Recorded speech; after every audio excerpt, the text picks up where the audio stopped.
So if you're looking to change out your turbo on your 6.7 Cummins, there's really only two options. Stock turbo or go an aftermarket S300 or S400 turbo. Why I chose to do the 3rd gen swap is because it's a turbo manifold swap out. You get a standard turbo, waste-gated, or you can do a VGT or a ball bearing. Or even you can do a ball bearing VGT. You get the manifold, you get all the bolts and hardware to mount the kit in. Manifold bolts, clamp, oil drain, water block-offs, because these turbos don't require coolant. This is how it mounts. Turbo, manifold, air intake, stock-wise, or you're an aftermarket, go to the face of it, your intercooler pipe, and then the factory cast exhaust elbow V-band clamps to the back of this. We also have, for you S400 frame guys, T4 manifold, turbo.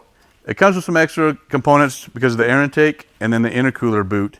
But this one's showing the VGT, and this one shows the V-band clamp to the factory cast exhaust elbow, but these are not included in our kits. So when my stock turbo went out, this is the best option I had, was to go our 3rd gen swap kit. It was the easiest and quickest install.